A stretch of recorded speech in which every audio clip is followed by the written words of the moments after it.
welcome back to Visions. I'm Mirella Rich. If you've just joined us, we're here with Valerie Farfalla and Trish Posterino from the Reds Under the Bed activist cabaret group. Welcome back to the program. Thank you. Can you tell us how you first got started in this group? How did the group come together? Yes. Trish and I met at a community development course we were studying at Kangambattan and TAFE in Broadmeadows. Okay.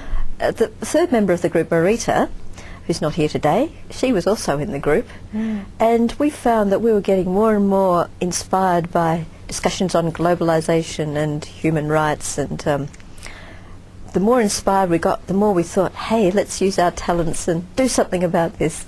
And so we started by performing in the class as part of presentations. Great.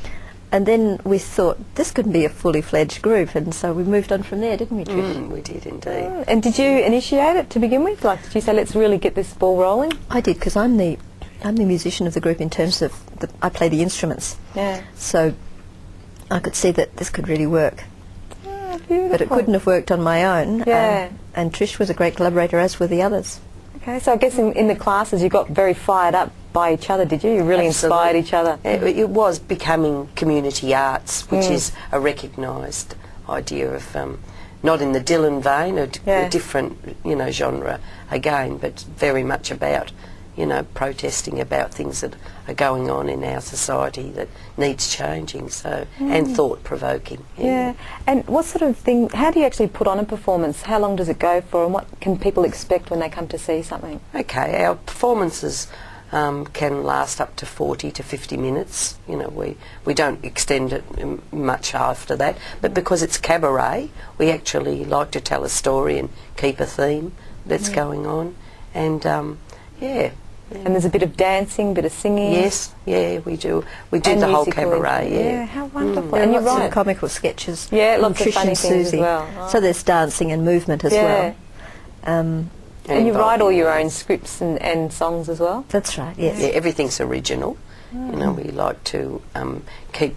Of course, we're adapting, the issues around, So you deal with like current issues, like you get the newspaper and think, oh, what's happening now, let's really work I think on this. it's in our psyche. I mean, I think our whole life is where, I think we walk the community development, in our life, and where people say, oh, I'm not politically aware or active. I think it becomes absorbed into you. Yeah, isn't that beautiful? It's really all these kind of things actually start from people's goodwill, doesn't it? Absolutely. Like wanting to make a good change, a positive effort into life. And it costs you a little bit because you've got families as well. And that's right. So that sacrifice, I'm sure, is going to be of some value to... We have they're quite funny and absurdist stories, so and quite ridiculous sometimes, and that's why people laugh as well. For example, we have one character called Muriel Flickett, who's sent off to Afghanistan from Centrelink, and she breaches the Centrelink rules by forgetting to write something down with a pen, and she gets sent off to jail. So some of them are quite ludicrous. That's but maybe not so. Well, yes, sort of exaggerated of stories you've probably heard, maybe. That's right, but there's always that person in the audience who says something like, that happened to me! And it's really quite scary when this thing happens. It is. And our key sort of phrase at the end is, you're terrible, Muriel, from Muriel was Muriel's and people, their colloquialisms and things that people do say in everyday life that connects, and quite, think we're brazen to say such, but they connect with it. And you started in 2005, didn't you? And how did you actually come together to find the other girls as well? Like the three of you were already in class together, but you found some others as well. Well, I had worked with Janet, in cabaret the year before. Right. And then we had met Susie, who has just recently joined us a few months ago, so she was involved in cabaret too. Yeah. And how do you get all your gigs? Do you line them up yourself, or...? Once again, our musical director works very, very hard at promoting our group, but we also network a lot. Yeah, we do network. We've had gigs at the Noise Bar and Wesleyan and Hardiman's. And neighbourhood houses. Do you ever get heckled?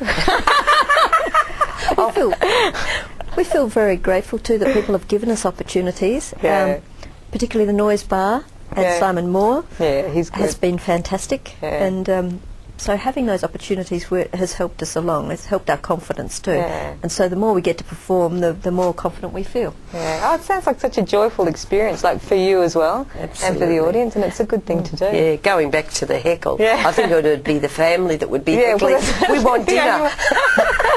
We want a shirt Come ironed. home and feed us. Exactly. We're out there, you know, being very active for a lot of people, including a lot of women that, you know, their issues, Yeah. which is very important. And do people contact you as well about things that they wouldn't mind you putting on your show? Ah, yeah. Definitely. We've had quite a few unions approach us. Oh, wow. And we've actually performed for unions. Gee. Where else have we performed? Different women's groups are quite interested because particularly women our age think it's good fun. Yeah. And gay rights, that's Oh, a very okay. important, you know, issue that we try to address. So it's all human rights in general, but, you know, that particular, it's just about trying to find, you know, justice in the world through, you know, raising, you know, awareness. Yeah.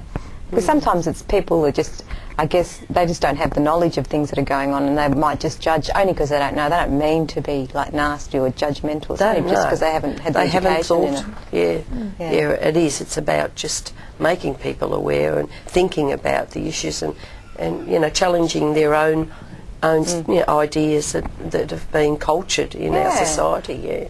So it's just a way of basically educating people and into a sort of a broader, having a broader mind and more acceptance, more tolerance. That's right. I think challenging people. Now that's why, I mean, even the name is confronting, but we're quite happy in a way to confront people because there are many people who are invisible in our community and they just fade away and they feel completely isolated. So we want to empower people. Yeah.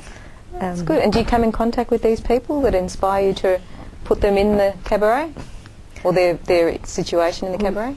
Many of us have worked across a range of different professions. Yeah. For example, I've worked in the prison system and the funeral industry, Yeah. and we tend to do that. Both of us have a background in community radio too, Yeah. so we actually have a broad range of connections. Also, lots of friends from different cultures. Yeah. Beautiful.